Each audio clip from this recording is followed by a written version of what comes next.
દિલ્હી મુંબઈ એક્સપ્રેસવેનો ભરૂચના દહેગામથી સુરતના કિમ સુધીનો માર્ગ ટ્રાયલ બેઝ પર શરૂ કરવામાં આવ્યો છે. જો કે અંકલેશ્વરના પુનગામ નજીક એક્સપ્રેસવેનો એન્ટ્રી એક્ઝિટ પોઈન્ટ અચાનક બંધ કરી દેવાતા વાહન ચાલકો મુશ્કેલીમાં મુકાયા છે. કોઈ પૂર્વ સૂચના વગર આ નિર્ણય લેવામાં આવતા અનેક વાહન ચાલકો રસ્તામાં જ અટવાઈ ગયા. યોગ્ય માર્ગદર્શનના અભાવે તેમણે ભારે અસંતોષ વ્યક્ત કર્યો. હાલની સ્થિતિ મુજબ વાહન ચાલકો ભરૂચના દહેગામથી કિમ તેમજ કિમથી બારડોલીના એના સુધી દિલ્હી મુંબઈ એક્સપ્રેસવેનો ઉપયોગ કરી શકે છે, પરંતુ અંકલેશ્વર તરફથી સીધી એન્ટ્રી કે એક્ઝિટ શક્ય નથી. સ્થાનિક વાહન ચાલકો અને પરિવહન સાથે સંકળાયેલા લોકો દ્વારા તંત્ર પાસે માંગ કરવામાં આવી રહી છે કે એન્ટ્રી એક્ઝિટ બંધ અંગે સ્પષ્ટ માહિતી આપવામાં આવે તેમજ યોગ્ય સાઇન બોર્ડ અને માર્ગદર્શનની વ્યવસ્થા કરવામાં આવે, જેથી ભવિષ્યમાં કોઈ મુશ્કેલી ન થાય. વિડીયો જર્નાલિસ્ટ ઇમ્તિયાઝ પઠાણ સાથે સત્યા ટીવી ન્યૂઝ અંકલેશ્વર.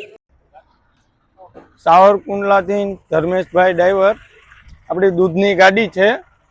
આ એક્સપ્રેસ પુનગામથી જે એક્સપ્રેસની કટ આપેલી હતી એ કટ આજથી ઓચિંતાની બંધ કરેલી છે. સવારે ગાડી ચાલુ જ હતી એકચ્યુઅલી, અને આજ અત્યારથી જ બંધ કરેલી છે. બરોડાથી એક્સપ્રેસ વે પુનગામની કટ આપી છે. આ કટ બંધ કરવાનું કારણ શું છે? આ વાહનો અત્યારે લગભગ 10 થી 15 કિલોમીટર સુધી તો પાછી જ વળીને આવે છે. અને પ્લસ અમારે અત્યારે અહીંયા એક્સપ્રેસ કટ ઉપર આવીને ઊભા છીએ. એક્સપ્રેસ કટ બંધ કરવામાં આવી છે. હવે અહીંથી શું અમારે નિર્ણય લેવાનો કહો તમે? ઓચિંતાનું બંધ કરવાનું કારણ શું છે એ અમને જણાવો. આ બંધ કરવાનું અને અમને બધાને એવી તકલીફ પડે છે કે જે કટ ઉપર આવીને જ ઊભા છીએ એકચ્યુઅલી, પણ કટ અત્યારે હાલ બંધ કરી છે. હાલ અભિહાલ જ બંધ કરી છે અને અત્યારે ગાડીઓ બધી પાછી રિટર્ન થઈ છે.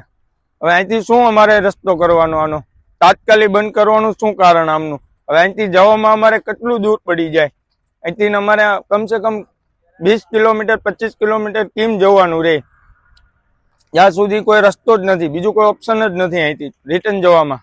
એટલે ઓચિંતાની પુનગામ વાળી કટ બંધ કરવામાં આવી છે. અમારી એવી માંગ છે કે આની તાત્કાલિક નિર્ણય કરે.